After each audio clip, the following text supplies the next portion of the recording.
Assalamualaikum dan salam sejahtera. Anda sedang menonton Sekilas Fakta 15 Julai 2020 bersama saya, Syazwana Ami.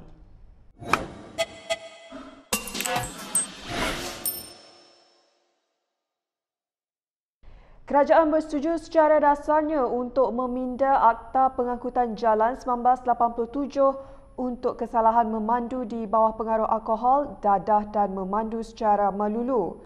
Menteri Pengangkutan Wee Ka Siong menjelaskan pindaan itu bertujuan untuk menjadi satu pengajaran kepada orang ramai supaya mematuhi semua peraturan jalan raya. Jadi di bawah Seksyen 44 yang baru, kita sudah mencadangkan sebagai contoh, kadar penjara maksimum ditetapkan pada masa ini ialah 10 tahun, dengan pindaan kali ini ia akan ditingkatkan kepada 15 tahun dan untuk kesalahan pertama, dan 20 tahun jika disabitkan kesalahan bagi kesalahan yang berikut. Dan kadar denda yang dicadangkan untuk dinaikkan daripada maksimum 20,000 sekarang kepada 100,000 untuk kesalahan pertama, dan untuk kesalahan yang berikutnya kedua, dia akan dikenakan denda 150,000.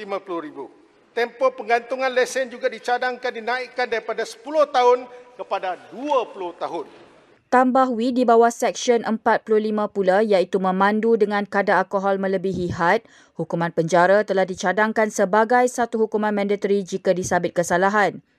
Wee menjawab soalan Ahli Parlimen Arau Syahidan Kasim mengenai perancangan kerajaan melakukan pindaan terhadap akta sedia ada serta bagi kes yang menyebabkan kematian, apakah hukuman mati akan diperkenalkan.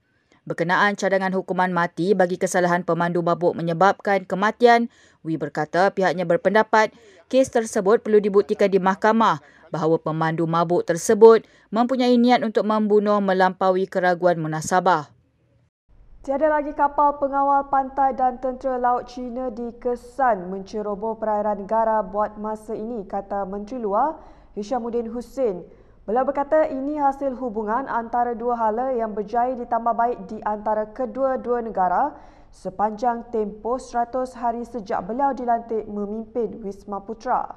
Satu-satunya perkara yang terpaksa saya betulkan sejak memimpin Wisma Putra ni ialah untuk memulih balik baik hubungan dengan China, dengan India, dengan Saudi Arabia, dengan UAE. Jadi bila kita cakap mengenai South China Sea, of course the relationship with China is all important.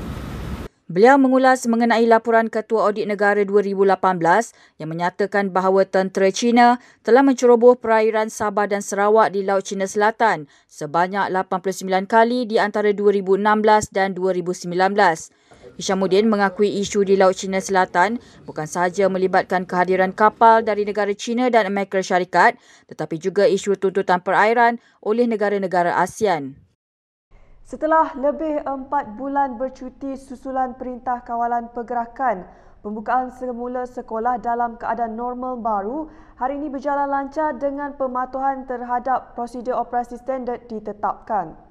Hari ini Kini TV melakukan tinjauan di kalangan ibu bapa di sebuah sekolah di Putrajaya bagi mendapatkan maklum balas mengenai hari pertama pembukaan semula sekolah. Rata-rata mereka berpuas hati dengan prosedur operasi standard yang telah dilaksanakan oleh pihak sekolah bagi mengekang penularan wabak COVID-19. Macam mana SOP yang disediakan? Okey ke tak ke? Kalau pada pandangan saya, SOP yang disediakan oleh guru tu dah memang yang terbaik lah. Cuma memandangkan ini first time kita ada experience macam ni. So ada perkara-perkara yang di luar expectation, which parents kena sabar. And then yang penting kita pastikan keselamatan murid. Apa yang saya faham, apa yang cikgu buat kat sini untuk pastikan keselamatan murid dululah. Okay, untuk hari ini tahun 5 dengan tahun 6 je, so everything going smooth. Nampak macam keluar pun on time, so parents bila parent dah sampai sebut nama anak, cikgu keluarkan anak, so tak ada crowd, tak ada berkumpul sangatlah. So semuanya nampak okey. Hari ni prosedur kira memang orang cakap lainlah daripada sebelum-sebelum ni sebab kita norma baru kan, kena ikut SOP, penjarakan sosial. Yalah memang lainlah daripada sebelum ni. Saya percaya sekolah dengan kerajaan telah mengambil tindakan dengan mengadakan SOP yang sepatutnya macam setiap kelas ada bekalkan hand sanitizer and then suhu badan apa semua. Dan sebagai parents saya pun bekalkan extra mask, sanitizer dengan wipes, tisu basah untuk keperluan anak-anak di sekolah. Sementara itu, menurut Encik Yahya Tajuddin yang mewakili Persatuan Ibu Bapa dan Guru, pihak sekolah akan sentiasa mendapatkan maklum balas daripada ibu bapa dan memastikan pelaksanaan SOP dipatuhi oleh pelajar, guru dan ibu bapa.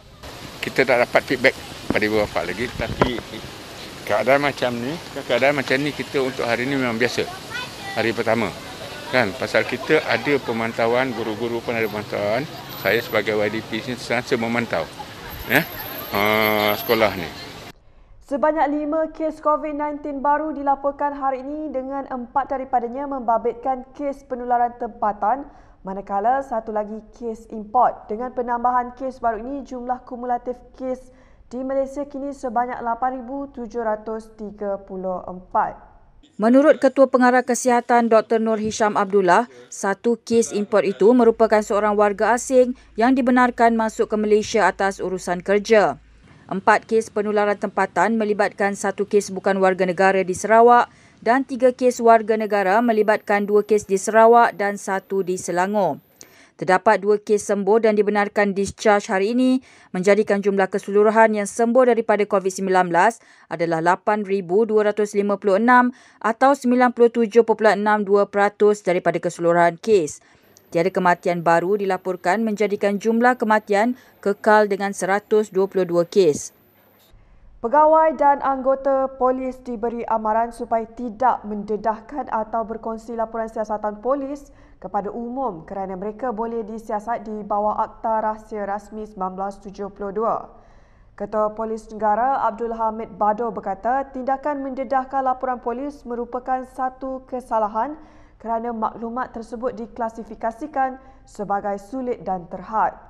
Abdul Hamid berkata tindakan mendedahkan maklumat mangsa atau pengadu boleh memalukan individu tersebut, sedangkan laporan polis diklasifikasikan sebagai sulit. Menurutnya, jika mana-mana pegawai dan anggota didapati melakukan perbuatan sedemikian, mereka boleh dikenakan tindakan tata tertib termasuk digantung tugas. Beliau berkata laporan polis hanya boleh dikongsi oleh pegawai polis yang dipertanggungjawab sahaja untuk rujukan kes tertentu dan anggota yang tidak terlibat dilarang berbuat demikian. Selain itu, Abdul Hamid berkata walaupun mangsa sendiri yang mendedahkan laporan polis kepada umum, ia tetap menjadi satu kesalahan. Perdana Menteri Muhyiddin Yassin pernah menawarkan Syafiee Apdal untuk menyertai Kabinet Perikatan Nasional sebagai timbalannya. Presiden warisan itu menyatakan perkara ini semasa wawancara bersama media semalam. You ask him. He didn't spell it out, but I know about that. Ini selepas Syafiee mendedahkan Muhyiddin ada berhubung dengannya untuk mendapatkan sokongan warisan supaya dapat memperkuatkan PN. Menurut Ketua Menteri Sabah itu lagi, Muhyiddin telah menghubunginya kira-kira 2 minggu setelah PN berkuasa dan mencadangkan pertemuan di antara mereka. There was a couple of weeks, I think. He did text me. He did one. Is there any right time for us to talk? But I was more interested into talking about how we rule, how we govern, how we sort out G2G. Baiklah, sekian sahaja daripada saya, Syazwana Amir untuk Sekilas Fakta. Untuk lebih banyak berita, anda boleh melayari kinitv.com. Anda juga boleh mengikuti perkembangan kami di Instagram, Twitter, YouTube dan Facebook. Salam hormat dan jumpa lagi.